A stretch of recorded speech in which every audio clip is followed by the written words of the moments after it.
Assalamualaikum, selamat pagi. Kembali lagi bersama Bude Winta dalam pembelajaran Bahasa Indonesia. Kita akan mempelajari menelaah pola penyajian struktur kaidah kebahasaan iklan pada kelas 8 di kompetensi dasar 3.4. Ya, kompetensi dasarnya yang pertama menelaah pola penyajian kebahasaan teks iklan, slogan atau poster yang membuat bangga dan memotivasi dari berbagai sumber yang dibaca dan didengar. Oke, pola penyajian iklan itu ada dua. Yang pertama iklan media cetak dan yang kedua iklan media elektronik. Iklan media cetak itu dibagi dalam dua hal, yaitu iklan baris dan iklan kolom. Iklan baris biasanya kamu temukan di media cetak koran seperti itu. Iklan yang pemasangannya berupa baris-baris. Teks yang disajikannya terbatas, tidak menggunakan gambar, dan dalam iklan ini banyak menggunakan penyingkatan. Untuk yang kedua, iklan kolom, iklan yang pemasangannya dalam media berupa kolom-kolom, oleh karena itu ukurannya lebih besar, menggunakan gambar dan kata-katanya menarik dan tidak menggunakan penyingkatan dan berbeda dengan media cetak iklan baris yang tadi. Untuk iklan media elektronik, kita bisa lihat dari iklan di televisi, iklan radio, dan iklan yang ada pada iklan film seperti itu. Lanjut, pola-pola penyajian iklan baris. Ada 3. Yang pertama bentuknya berbaris, yang kedua penyajiannya terbatas, singkat, padat, dan lengkap. Yang ketiga tidak terdapat gambar. Bisa dilihat di bawah ini tidak ada gambar sama sekali ya. Nah, karena dia singkat, padat, dan terbatas, jadi hanya seperti itu saja. Oke, kita lihat daftar singkatan pada iklan baris.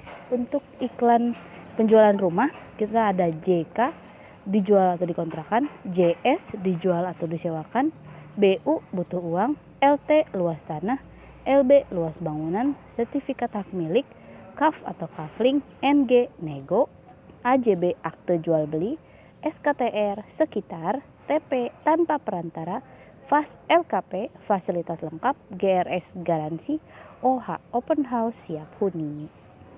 Kemudian kalau untuk iklan lowongan kerja, dicari atau DCR, BTH butuh, P atau W pria atau wanita, PND pendidikan, PGLMN pengalaman, LLSAN lulusan, MIN minimal, MAK maksimal, JRSN jurusan, DTG LGSEG datang langsung, PNM PTN penempatan, DOM atau domisili, THN tahun, BNS bonus. Untuk singkatan iklan jual motor atau mobil, kita bisa pakai WRN. Untuk warna, TH tahun, HRG harga, KNDS kondisi, PJK pajak, TRWT terawat. Nah, untuk contoh jual rumah, JLRMH SHM, jual rumah sertifikat hak milik, 370 JT, 370 juta, bisa dinego, surat-surat lengkap, luas tanah 140 meter persegi, akte jual beli di Pondok Sintesa Bogor, Gang Gatot, RT 03 RW 04 nomor 65B. Hubungi Bapak Wahid di nomor telepon sekian. Untuk iklan penjualan tanah, TNH dijual, sertifikat hak milik, luasnya 2100 meter persegi di Jalan Karawitan nomor 12 Surabaya. Masuk mobil, tembus ke Jalan Lodaya, lokasi strategis, 1 juta per meter bisa nego. Hubungi Bapak Agus Dion di nomor WA. Kemudian untuk contoh iklan baris jual butuh elektronik, jual handphone Oppo F3, warnanya putih, RAM-nya 4GB, kamera depannya 15 megapiksel, kamera belakangnya 8 megapiksel, baru 1 bulan dipakai, harga 1,7, bisa dinego dan bisa COD di Jakarta Timur dengan hubungi nomor yang tertera. Yang terakhir iklan jual motor. Di sini ada Mio tahun 2013, warnanya hijau, atas pemakaian sendiri, surat-surat lengkap, mulus terawat, harga 7 juta, bisa dinego dengan menghubungi nomor yang tertera. Nah, ini pola penyajian iklan kolom. Kalau yang tadi kita sudah bahas iklan baris, contoh-contohnya bagaimana. Nah, ini contoh pola penyajian iklan kolom, bentuknya kolom dan terdapat ilustrasi gambar. Kalau tadi penjualan mobilnya itu hanya terbatas, kalau di sini benar-benar terlihat seperti apa sih kondisi mobilnya. Nah, itu. Kemudian ada lowongan kerja, di situ juga lebih jelas bagaimana. Kemudian CV-nya dikirim kemana, alamatnya bagaimana. Nah, nomor telepon yang tertera pun besar. Jadi kalian bisa melihat lebih jelas. Oke, ini juga sama. Iklan kolom jual cepat rumah dan mobil dan tanah. Oke, sekarang kita lihat struktur teks iklan. 1. Pengenalan produk atau nama produknya apa? Lihat, di sini ada nama produknya, Sunlight. Pernyataan yang mengajak konsumen berisi ajakan dorongan agar orang lain membeli.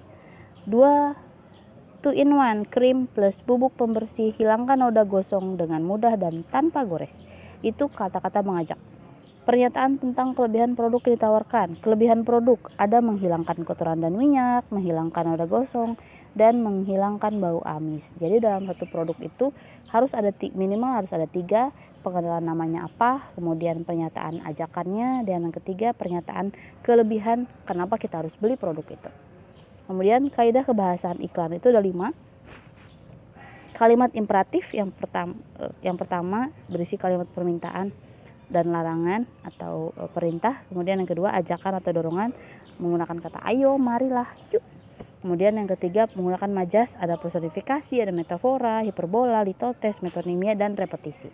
Kemudian yang keempat berrima puitis, bunyi-bunyi yang sama di akhir sehingga mudah diingat. Apapun makanannya, minumnya, teh, botol susu.